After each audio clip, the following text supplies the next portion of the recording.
आप ही सबसे बड़े दावेदार थे सीट के और आप मदद कर रहे हैं अब सुनील पांडे के बेटे को जिताने में। देखिए, मनुष्य परिस्थितियों का दास होता है सर, और हम किसी सुनील पांडे के बेटे को मदद नहीं कर रहे हैं। हम अपनी माँ, पार्टी होती है माँ, हम अपनी पार्टी एनडीए को मदद कर रहे हैं। हमने सम्मान किया है जेपी नड्डा जी का, हमने सम्मान किया है माननीय दिलीप जायसवाल जी का, हमने सम्मान किया है सम्राट चौधरी जी का, हमने सम्मान किया है मुख्यमंत्री नीतीश कुमार जी का। पनोरमा ग्रुप, जो सोचता है वो करता है। आपके अपने सपनों का आशियाना। तो बिहार में जिन 4 सीटों के लिए उपचुनाव हो रहा है उसमें से किसी भी सीट को जीतना बीजेपी के लिए या एनडीए के लिए बहुत आसान काम नहीं था, लेकिन बीजेपी ने ऐसी गोटी बिछाई है कि उसके लिए ये जीत थोड़ी अब आसान होती नज़र आ रही है। मैं बात कर रहा हूँ तरारी की।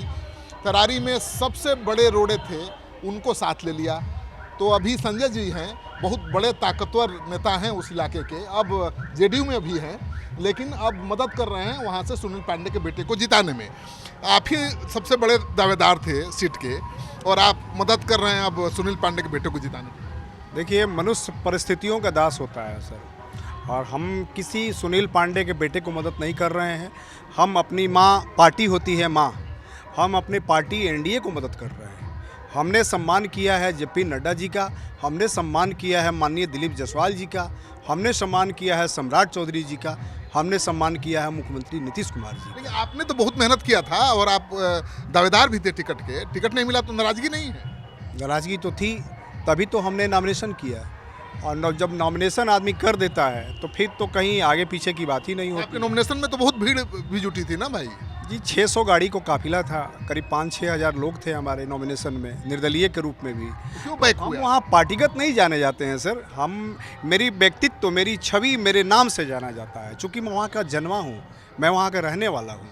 वहाँ माले से कोई लड़ सकता है तो आपके जैसा ताकतवर आदमी ही लड़ सकता है, लेकिन फिर बीजेपी को टिकट मिल गया, सुनील पांडे को मिल गया, तो आप गुणगान तो बीजेपी का ज़्यादा कर रहे हैं, नेता हैं जेडीयू के। देखिए, हम सबका सम्मान करते हैं, हम एनडीए का गुणगान करते हैं। माननीय मुख्यमंत्री जी हमारे गार्जियन हैं, हमारे पिता तुल्य हैं, बिहार के राजा हैं, और उसके बाद जितने एनडीए के नेता हैं हमारे सब लोग हमारे लिए माननीय हैं, सम्माननीय हैं। बीजेपी तो अब कह रही है कि अब आपको लाएगी, संजय भाई आएंगे हमारे साथ। अब देखिए, शीर्ष नेतृत्व तय करेगी, जहां हमें रखना है, जहां ये लोग चाहते हैं हम रहेंगे, हम तो सबके साथ हैं। तो जेडीयू छोड़कर बीजेपी में कब शामिल हो रहे हैं? ये हम नहीं कुछ कह सकते हैं, ये शीर्ष नेतृत्व तय करेगी। बात चल रही है ना? अब ये लोग बड़े नेतृत्व लोग करेंगे, इसका तय फैसला मैं कौन होता हूँ? मेरे सबसे बड़े मेरे माननीय लोग हैं, मेरे तरारी की जनता है। आपने कहा कि आप बहुत बड़े ये हैं, वो हैं, ताकतवर हैं। हम ताकतवर नहीं हैं, मेरी जनता ताकतवर है, जनता का साथ है, हमने जनता के लिए किया है। रात वही ताकत है और रात दिन हमने खून पसीना बहाने का काम किया है। और माले से लड़ना है तो कोई ताकतवर ही चाहिए ना वहाँ। देखिए, अब तो हमारा कोई लड़ाई ही नहीं है वहाँ। जब संजय शर्मा साथ आ गए तो जब साथ हो गए तो अब तक कोई तरारी में लड़ाई ही नहीं है। कितना वोट से जीतेंगे? भारी मत से रिकॉर्डेड वोट, जनसुराज 0। जनसुराज से फायदा है कि नुकसान?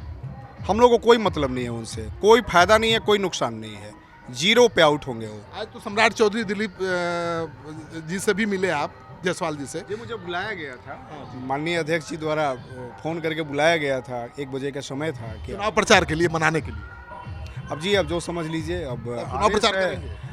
अब जो माननीय लोग का आदेश होगा करेंगे, हम तो एक सिपाही हैं। तो संजय शर्मा सबसे बड़े रोड़े थे बीजेपी की जीत के राह में, लेकिन अब इनको बीजेपी ने तैयार कर लिया है, मना लिया है। और मैं अभी ये ऐलान नहीं कर रहे हैं, मैं कर रहा हूँ कि बहुत जल्द ही संजय शर्मा बीजेपी नेता के रूप में नजर आएंगे। अभी जेडीयू के नेता हैं, लेकिन बहुत जल्द बीजेपी में शामिल होंगे। इस चुनाव के बाद आपको खबर मिल जाएगी।